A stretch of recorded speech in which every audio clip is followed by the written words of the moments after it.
Hi అండి. అందరికీ నమస్కారం. Welcome to my channel. ఈ వీడియోలో ఏపీ ప్రభుత్వ ఉద్యోగులకు మరియు పెన్షనర్లకు ఈ ఆగస్టు నెలలో విడుదల అయ్యే డీఏ, డీఆర్ అరియర్స్ లిస్టు విడుదల. ఎంత బేసిక్ పే వారికి ఎంత అమౌంట్ వస్తుంది అనే దానికి సంబంధించి పూర్తి వివరాలు ఈ వీడియోలో తెలుసుకుందాము. వీడియో అయితే ఎక్కడే గాని స్కిప్ చేయకుండా ఎండ్ వరకు చూసేయండి. అప్పుడే ఇన్ఫర్మేషన్ పూర్తిగా అర్థమవుతుంది. అలాగే వీడియో చూస్తున్న ప్రతి ఒక్కరు లైక్ చేయండి ఫ్రెండ్స్. ఈ వీడియోని తోటి ఉద్యోగ, పెన్షన్ మిత్రులతో అయితే షేర్ చేయండి. కొత్తగా మన ఛానల్ చూస్తున్నవారు ఇంకా ఎవరైనా సబ్స్క్రైబ్ చేసుకోకపోతే వెంటనే మన ఛానల్ అయితే సబ్స్క్రైబ్ చేసుకోండి. సబ్స్క్రైబ్ చేసుకుంటే నేను చేసే ప్రతి ఒక్క వీడియో మీ వరకు రీచ్ అవుతుంది. సో ఫ్రెండ్స్, ఇక ఆలస్యం చేయకుండా వివరాల్లోకి అయితే వెళ్ళిపోదాము. సో ముఖ్యంగా ఆంధ్రప్రదేశ్ రాష్ట్ర ప్రభుత్వ ఉద్యోగులు మరియు పెన్షనర్లు ఎంతో కాలంగా ఎదురు చూస్తూ ఉన్నటువంటి డిఏ కరువు భత్యం, డిఆర్ పెన్షనర్లకు కరువు సహాయం, వీటికి సంబంధించి బకాయిలు చెల్లింపుల అంశం ఈ కూటమి ప్రభుత్వంపై ఉన్నటువంటి అతిపెద్ద ఆర్థిక సవాలుగా నిలిచింది. గడిచిన ప్రభుత్వ హయాంలో పలు దఫాలుగా అంటే 11 డిఏలను ప్రకటించినప్పటికీ వాటి తాలూకా బకాయిలు మాత్రం పేరుకుపోయాయి. సో ప్రస్తుతం ఇప్పటి వరకు చూసుకున్నట్లయితే రాష్ట్రంలో 45,000 కోట్లకు పైగా ఉద్యోగులకు, పెన్షన్లకు ప్రభుత్వం బకాయిల రూపంలో చెల్లించాల్సిన అవసరం ఎంతైనా ఉంది. అయితే ప్రభుత్వం ఎలాంటి ప్రణాళికతో ముందుకు వెళ్తుంది అనే దానిపై ఇప్పుడు సర్వత్రా ఆసక్తి అయితే నెలకొంది. మరి ముఖ్యంగా మనం చూసుకున్నట్లయితే ప్రభుత్వ ఉద్యోగులకు మరియు పెన్షనర్లు ప్రస్తుతం అందుకుంటున్న డిఏ 37.31% అందుకుంటున్నారు. అయితే ఈ స్థాయికి చేరడానికి ముందు పెంచిన డిఏలకు సంబంధించి బకాయిలు ఇంకా చెల్లించాల్సి ఉంది. ఆ వివరాలను జీవోల వారీగా అయితే పరిశీలిద్దాము. ముఖ్యంగా గత ప్రభుత్వం విడుదల చేసిన ఉత్తర్వుల ప్రకారంగా పెండింగ్‌లో ఉన్న డిఏల పరిస్థితి ఈ విధంగా ఉంది. So GO MS number 66 dated on 1st మే 2023 ప్రకారంగా డిఏ అనేది 20.02% నుండి 22.75%కి చేరుకుంది. అంటే డిఏ పెంపు 2.73% పెరుగుదల అయితే ఉంది. వర్తించే కాలం జనవరి 2022 నుంచి.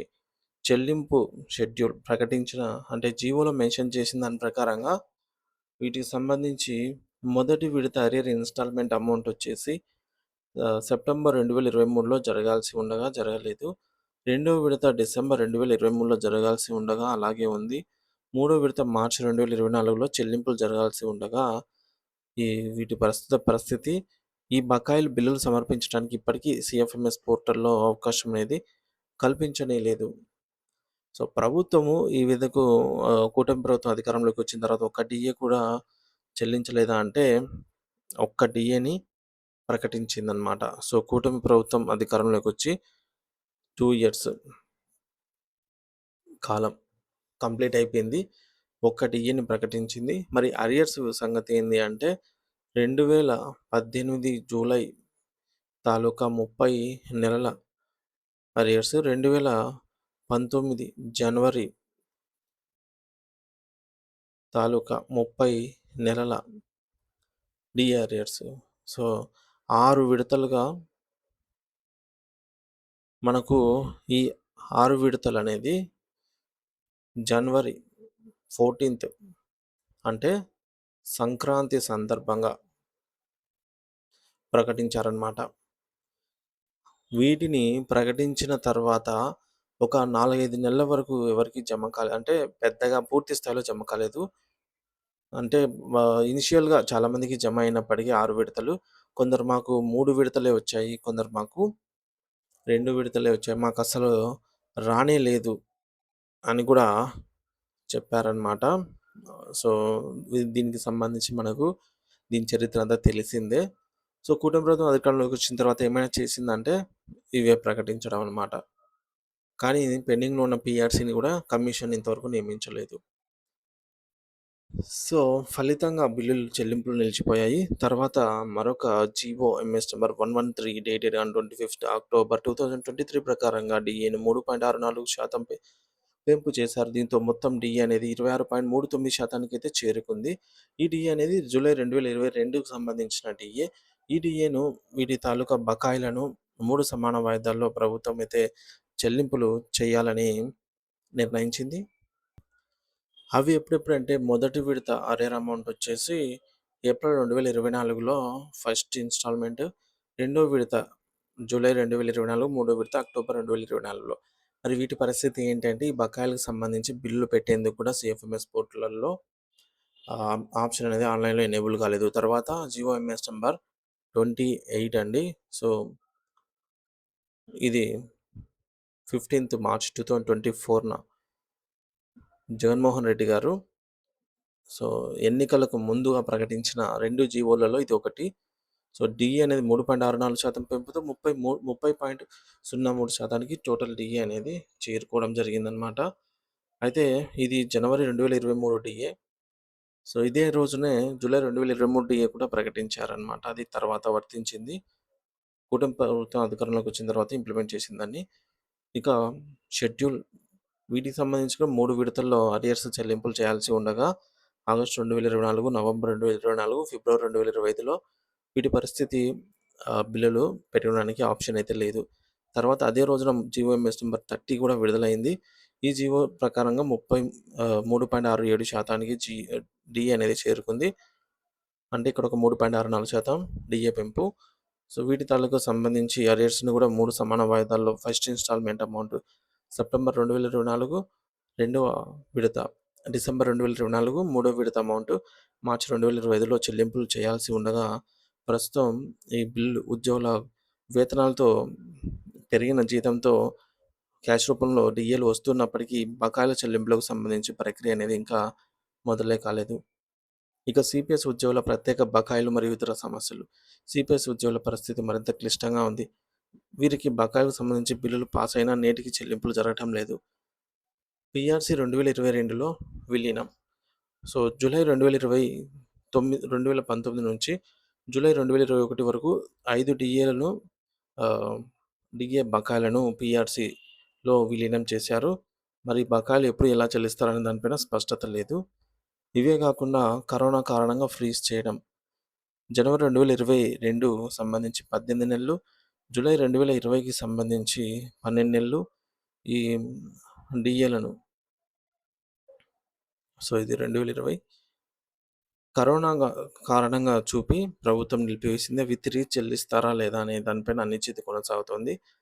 మొత్తం చెల్లించాల్సిన బకాయిల సారాంశం టేబుల్‌లో అయితే చూడొచ్చు. జూలై 2019 నుండి జూలై 2021 వరకు పీఆర్సీలో విలీనం చేశారు.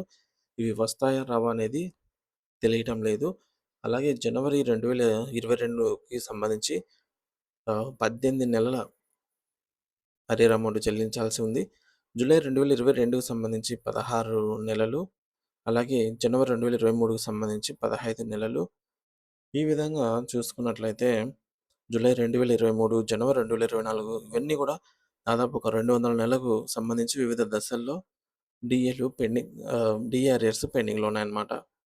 వారి బేసిక్ పే ఆధారంగా చేసుకొని జూలై 2019 నుండి జనవరి 2024 వరకు ప్రభుత్వం ప్రకటించినప్పటి వరకు డీఏల బకాయిలు అరియర్ అమౌంట్ ఉద్యోగి బేసిక్ పేని బట్టి ఎంతగా ఉండవచ్చు అనేది టేబుల్‌లో అయితే చూడొచ్చు. గమనిక ఫ్రెండ్స్, సంఖ్యలు కేవలం అంచనాలు మాత్రమే. కొన్ని బకాయిలు ఫ్రీజ్ చేయడం జరిగింది. దీనివల్ల వాస్తవ అమౌంట్ అనేది మారవచ్చనమాట. ప్రభుత్వం ఏదైతే నిర్ణయిస్తుందో అదే ఫైనల్.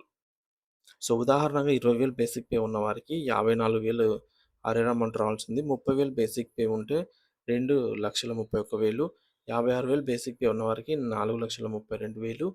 ఈ విధంగా వారి బేసిక్ పేని బట్టి 1,50,000 నుంచి 10,00,000 పైనే రావాల్సి ఉంది వారి క్యాడర్‌ను బట్టి. అలాగే వీటితో పాటు కొత్తగా ప్రకటించాల్సిన డీఏలు 5 ఉన్నాయి. పైన పేర్కొన్న బకాయిలతో పాటు కొత్తగా మరొక 5 డీఏలు ఇప్పటికే రావాల్సి ఉంది. అవి జూలై 2024 డీఏ, జనవరి 2025, జూలై 2025, జనవరి 2026, జూలై 2026 ఈ 5 డీఏలు రావాల్సి ఉంది. వీటిలో ఈ 4 డీఏలను కేంద్ర ప్రభుత్వం ఇప్పటికే ప్రకటించేసిందనమాట.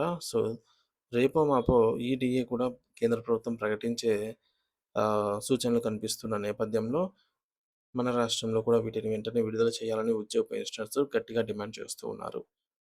డీఏలను ప్రకటించి వాటి బకాయిలను పేరుకుపోకుండా సకాలంలో చెల్లించడం కూడా ప్రభుత్వానికి ఒక సవాలే. అయితే ప్రభుత్వం ముందున్న మార్గాలు మరియు ప్రణాళిక ఏంటి అంటే, ప్రభుత్వ వర్గాల సమాచారం ప్రకారంగా ఈ భారీ బకాయిలను ఒకేసారి చెల్లించడం అసాధ్యం. అందువల్ల ప్రభుత్వం ఈ క్రింది విధంగా ముందుకు వెళ్ళే అవకాశం అయితే ఉంది. ఇందులో మొదటిది విడతల వారీ చెల్లింపు. మొత్తం బకాయిలను తమ 5 ఏళ్ల పాలనా కాలంలో క్రమ పద్ధతిలో విడతల వారీగా చెల్లించేందుకు ప్రణాళిక సిద్ధం చేస్తోంది. ఉద్యోగ సంఘాలతో చర్చలు. ఈ నెలాఖరులోగా ఉద్యోగ, ఉపాధ్యాయ, పెన్షనర్ సంఘాలతో చర్చలు జరిపి అందరికీ ఆమోదయోగ్యమైన చెల్లింపుల షెడ్యూల్ ఖరారు చేయనుంది. నెలవారీ కేటాయింపులు. బకాయిల చెల్లింపు కోసం ప్రతి నెల బడ్జెట్ నుండి సుమారు 4,000 నుండి 5,000 కోట్లు కేటాయించే యోచనలో ప్రభుత్వం ఉన్నట్టు తెలుస్తోంది. సో, మొత్తానికి లక్షలాది మంది ఉద్యోగులు, ప్రభుత్వ విశ్రాంత ఉద్యోగులు వీరి జీవితాలతో ముడిపడి ఉన్నటువంటి బకాయిల చెల్లింపు అంశం అనేది కేవలం ఆర్థికపరమైనదే కాదు, ప్రభుత్వ విశ్వసనీయతకు కూడా ఒక పరీక్ష.